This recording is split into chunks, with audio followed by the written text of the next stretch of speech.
Good evening. So, I've noticed something very interesting today. So, 5 years ago, Oprah Winfrey stood behind what many people called the interview of the decade. Today, she's explaining one question, just one question. And that's exactly what people are asking. Is she trying to rewrite history? Because if you truly believe you got everything right the first time, why are you suddenly explaining yourself half a decade later? And let's talk about it. So, back in 2021, Prince Harry and Meghan Markle sat down with Oprah for what was supposed to be their truth, quote unquote, truth. Instead, it became one of the most controversial royal interviews ever aired, and more than 50 million people watched around the world. The interview shook Buckingham Palace, it divided their families, it divided the public's opinion, it damaged reputations, I think, and perhaps most importantly, it permanently changed how people viewed the royal family. Was when Meghan Markle said she had been silent. So long for women to use their voice. And then I was silent. And Oprah immediately leaned in and asked, "Were you silent or were you silenced?" Were you silent or were you silenced? And Meghan Markle did not hesitate. She said, "It's the latter." The latter. That single exchange became one of the most replayed television moments of the decade. But here's what's fascinating, my friends. 5 years later, Oprah is suddenly explaining why she asked that question. And according to her recent Vanity Fair interview, she insists that she wasn't leading Meghan Markle. She says she simply wanted clarification, and she even joked about the now famous hand gesture she made during the question, saying she doesn't even know where it came from, and she hasn't done it since. Really, Oprah? Really? Because millions of viewers didn't see it as neutral clarification.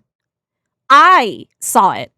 For me, at least, personally, I saw it as the question that helped define the entire interview. And social media has been talking. If it was merely a clarification, why did you have to come back right now and sound like you are defending yourself? This is where the timing becomes incredibly interesting because Harry has taken small steps towards rebuilding his relationship with King Charles. And there are reports, of course, of that private family meetings. I don't know if there were discussions for reconciliation, but that's what some, media outlets had been saying. Attempts to move forward, and then suddenly the Oprah interview is back in the headlines. Is that a coincidence? Right, maybe I think. But many royal watchers don't think so, because every time that interview resurfaces, people begin revisiting not just what was said, but what wasn't questioned. Remember, the interview wasn't criticized simply because Meghan Markle and Harry spoke. It was criticized because many viewers believed there wasn't almost no pushback from Oprah.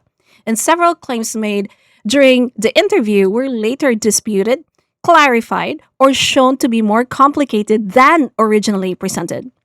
And for critics, the issue wasn't that Meghan Markle and Prince Harry had a platform. It was that the world's most famous interviewer, Oprah Winfrey, appeared unusually reluctant to challenge them. And that's not the Oprah audiences had known for so long. Now comes perhaps the biggest irony. The very woman once praised for giving Meghan Markle a global platform is now being accused of trying to distance herself from it. And I've seen royal commentators have described her recent explanation as backpedaling. And others say she's trying to protect her own legacy. And after all, Oprah's reputation wasn't built on celebrity friendships. It was built on asking difficult questions. Yet, during the interview with Prince Harry and Meghan Markle, many viewers felt those difficult questions never really came. Why weren't obvious follow-ups asked?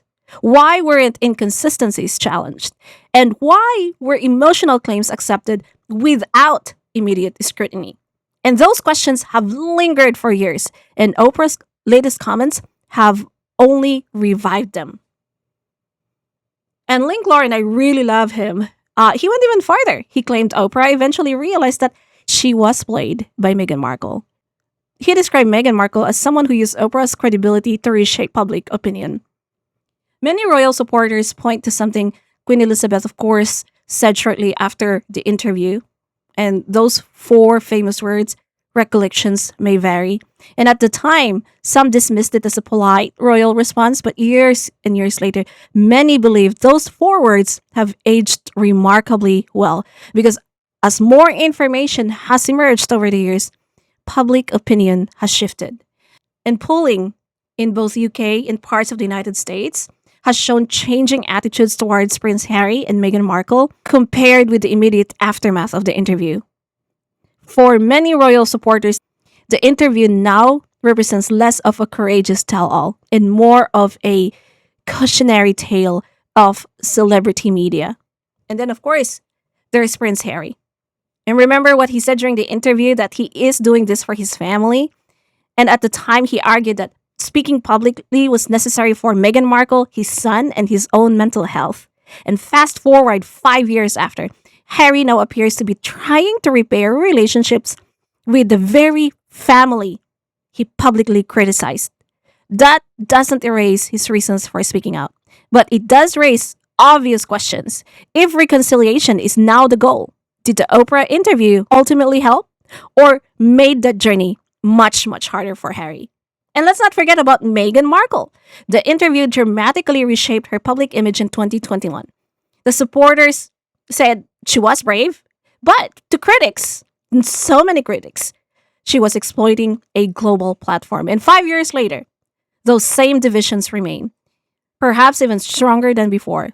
What's different today is that people are revisiting the interview with the benefit of hindsight rather than emotion. And as for Oprah, okay, her legacy will always include unforgettable interviews, but this one may be remembered differently than she expected. Not because she asked the silent or silenced question, but because she's still explaining it 5 years later. And when one question requires that much explanation, people naturally begin asking even bigger ones. Did she simply conduct an interview or did she become part of the story herself? And only Oprah knows that. But one thing is certain that 5 years later, the interview that was supposed to settle the Sussex narrative continues to raise more questions than answers. And perhaps that's the biggest plot twist of all. So what do you guys think? Do you believe Oprah is simply clarifying her intentions after all these years? Or does it look like she's trying to distance herself from the most controversial interviews of her career? Let me know in your comments. Thank you so much. And if you enjoyed this royal commentary, don't forget to like, subscribe, and I'll see you in the next episode. Bye-bye.